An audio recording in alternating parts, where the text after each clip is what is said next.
રામ મંદિરમાં ભક્તોએ ચઢાવેલા દાનના પૈસાથી કોણે ઊભી કરી લીધી બેનામી સંપત્તિઓ અને કોના ઘરમાંથી મળ્યા લાખોના રોકડા? એસઆઈટીના અહેવાલમાં એવા કયા ચોંકાવનારા ખુલાસા થયા કે 8 લોકો સામે ગુનો નોંધી તેમની ધરપકડ કરવાની તૈયારી કરવી પડી? રામ મંદિરની દાન પેટીઓમાંથી ચોરી કરનારા એ 8 લોકો કોણ છે? નમસ્કાર દર્શક મિત્રો, ધ લોકસત્તા શોમાં આપનું સ્વાગત છે. અયોધ્યાના ભવ્ય રામ મંદિરમાંથી એક અત્યંત ચોંકાવનારા અને સંવેદનશીલ સમાચાર સામે આવી રહ્યા છે. રામ મંદિરમાં શ્રદ્ધાળુઓ દ્વારા ચઢાવવામાં આવતા દાનના નાણાંમાં કથિત ગોટાળાના કેસમાં હવે કાયદાનો સકંજો કસાયો છે. મીડિયા અહેવાલોમાંથી પ્રાપ્ત માહિતી મુજબ એસઆઈટી એટલે કે સ્પેશિયલ ઇન્વેસ્ટિગેશન ટીમનો પ્રાથમિક રિપોર્ટ મુખ્યમંત્રી યોગી આદિત્યનાથને સુપ્રત કરાયા બાદ આ મામલે ગુરુવારે મોડી સાંજે 8 લોકો સામે એફઆઈઆર નોંધી દેવામાં આવી છે. એવો આરોપ છે કે દાનના પૈસાથી આરોપીઓએ પોતાની અંગત સંપત્તિઓ ઊભી કરી લીધી હતી. આ કેસની ગંભીરતા જોતા મુખ્યમંત્રી યોગી આદિત્યનાથે પણ કડક શબ્દોમાં દૂધનું દૂધ અને પાણીનું પાણી કરવાની જાહેરાત કરી દીધી છે. તો કોણ છે આ 8 લોકો જેમની સામે એફઆઈઆર નોંધવામાં આવી છે અને તેમના પર કયા ગંભીર આરોપો લાગ્યા છે? મીડિયા અહેવાલોમાંથી જાણવા મળેલ છે કે અયોધ્યાના એએસપી ગૌરવ ગ્રોવરે મીડિયા સાથેની વાતચીતમાં જણાવ્યું હતું કે રામ મંદિરમાં દાનપેટીઓમાંથી રોકડ અને કિંમતી વસ્તુઓની કથિત ચોરીના સંદર્ભમાં 8 લોકો સામે કેસ નોંધવામાં આવ્યો છે. હાલમાં આ 8 લોકોની પોલીસ કસ્ટડીમાં કડક પૂછપરછ કરવામાં આવી રહી છે અને આગામી 1-2 દિવસમાં તેમને મેજિસ્ટ્રેટ કોર્ટમાં રજૂ કરવામાં આવશે.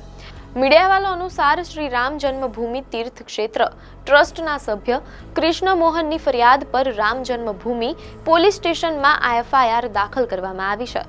મીડિયા અહેવાલોમાંથી જાણવા મળેલ છે કે આ સમગ્ર મામલે ઉત્તર પ્રદેશના મુખ્યમંત્રી યોગી આદિત્યનાથે ખૂબ જ કડક વલણ અપનાવ્યું છે. તેમણે સરકારની પ્રતિબદ્ધતા દર્શાવતા સ્પષ્ટ શબ્દોમાં કહ્યું છે કે અયોધ્યા વિશે અમે કહ્યું હતું કે એસઆઈટીની રચના કરવામાં આવી છે. એસઆઈટી રિપોર્ટ આવતાની સાથે જ અમારી કાર્યવાહી શરૂ થઈ જશે. તમે જોયું છે કે એસઆઈટી રિપોર્ટ આવ્યો અને તરત જ કાર્યવાહી શરૂ થઈ ગઈ. હું તમને ખાતરી આપું છું કે અમે જે કહ્યું તે કરીશું. દૂધનું દૂધ અને પાણીનું પાણી અમે કરીને રહીશું. મુખ્યમંત્રીએ વધુમાં ઉમેર્યું કે લોકોની શ્રદ્ધા સાથે છેડછાડ સ્વીકાર્ય નથી. જે કોઈ સનાતન આસ્થા સાથે છેડછાડ કરશે તેને તેનું પરિણામ ભોગવવું પડશે. કોઈને પણ છૂટ આપી શકાય નહીં.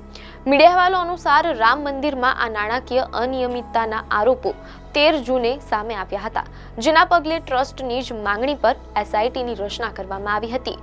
આ સમિતિને આખી પ્રક્રિયામાં રહેલી ખામીઓને ઓળખવાનું અને તેની પાછળ કોઈ મોટું કાવતરું કામ કરી રહ્યું છે કે કેમ તેની તપાસ સોંપાઈ હતી.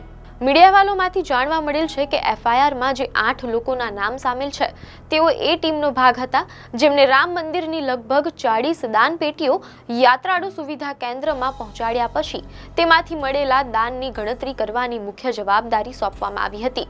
આ કથિત કૌભાંડમાં જે 8 લોકો સામે કાયદેસરની કાર્યવાહી થઈ રહી છે તેમની વિગતો અને ગુનાહિત ભૂમિકા કંઈક આ પ્રમાણે છે. મીડિયા અહેવાલોમાંથી જાણવા મળેલ છે કે જેમાં પ્રથમ આરોપી રામાશંકર યાદવ મુખ્યત્વે દેખરેખ અને દાન પેટીઓનું નિરીક્ષણ કરીને તેને બેઝમેન્ટમાં પહોંચાડવાની જવાબદારી સંભાળતા હતા અને તેમના પર દાન પેટીઓમાંથી કેટલાક રૂપિયાની ચોરી કરવાનો અને અયોધ્યાની આસપાસ બેનામી સંપત્તિઓ ખરીદવાનો આરોપ છે. બીજા આરોપી લવકુશ મિશ્રાની જવાબદારી મંદિરમાં મળેલી ભેટ અને રોકડ રકમની ગણતરી કરવાની હતી, જેમની પર આ કિંમતી ભેટોની ચોરી કરીને કેટલીક સંપત્તિ ભેગી કરવાનો આરોપ છે અને તપાસ દરમિયાન તેમના ઘરમાંથી 12 લાખ રૂપિયા રોકડા મળી આવ્યા હતા તેમ અહેવાલોમાંથી જાણવા મળેલ છે. ત્રીજા આરોપી અનુકલ્પ મિશ્રા કાઉન્ટિંગ રૂમમાં રોકડ ગણતરીનું કામ જોતા હતા અને આ આરોપી પર કાઉન્ટિંગ રૂમમાંથી પૈસા ચોરીને બાથરૂમમાં છુપાવવાનો અને લાખોની સંપત્તિ ભેગી કરવાનો ગંભીર આરોપ છે. ચોથા આરોપી સુભાષચંદ્ર શ્રીવાસ્તવ કેશ કાઉન્ટિંગ સ્ટાફના પ્રભારી તરીકે કાર્યરત હતા, જેમની પર દેખરેખમાં ગંભીર બેદરકારી રાખવા અને આ ચોરીની પ્રવૃત્તિમાં સંડોવણી હોવાના આરોપો લાગ્યા છે. પાંચમા આરોપી કરુણેશ પાંડે પર દાનને કાઉન્ટિંગ રૂમ સુધી લાવવા અને તેની ગણતરી કરવાની ફરજ દરમિયાન દાનની ચોરીનો આરોપ છે. છઠ્ઠા આરોપી મનીષ યાદવને દાન પેટીઓમાંથી મળેલી રોકડ રકમની ગણતરી કરવાની જવાબદારી હતી અને તેના પર દાનની ચોરી કરવાનો આરોપ છે. અહેવાલો મુજબ તેમના ઘરમાંથી પણ 36 લાખ રૂપિયાની રોકડ મળી આવી. 7મા આરોપી અવિનાશ શુક્લા પર દાનને કાઉન્ટિંગ સેન્ટરમાં લાવવા અને ગણતરી કરવાની જવાબદારી હતી અને તેમના પર દાનના પૈસા ચોરીને અલગ અલગ જગ્યાએ મિલકતો ખરીદવાનો આરોપ છે. જ્યારે 8મા આરોપી રામાશંકર મિશ્રા પર દાન પેટીઓને કાઉન્ટિંગ સેન્ટરમાં લઈ જવી અને તેનું નિરીક્ષણ કરવાની ફરજ દરમિયાન અન્ય સહ આરોપીઓ સાથે મળીને દાનના નાણાંની ઉચાપત કરવાનું કાવતરું ઘડવાનો આરોપ લગાવવામાં આવ્યો છે તેમ અહેવાલોમાંથી જાણવા મળેલ છે. રામ મંદિર સાથે દેશ વિદેશના કરોડો શ્રદ્ધાળુઓની આસ્થા જોડાયેલી છે અને આવામાં દાનના નાણાંમાં આવી નાણાકીય અનિયમિતતા સામે આવવી એ ખરેખર ચિંતાનો વિષય છે. જો કે સરકાર અને એસઆઈટીની આ તાત્કાલિક કડક કાર્યવાહીએ ભક્તોમાં એક વિશ્વાસ જરૂર જગાવ્યો છે કે સનાતન આસ્થા સાથે ખિલવાડ કરનારા કોઈ પણ વ્યક્તિને બક્ષવામાં નહીં આવે. હવે જોવાનું એ રહેશે કે આગામી દિવસોમાં જ્યારે આ આરોપીઓને કોર્ટમાં રજૂ કરવામાં આવે છે ત્યારે આ કથિત કૌભાંડના કયા વધુ ચોંકાવનારા ખુલાસાઓ સામે આવે છે. આપને માહિતી સારી લાગી હોય તો વિડીયોને લાઇક અને શેર કરજો, ચેનલને સબસ્ક્રાઇબ કરજો.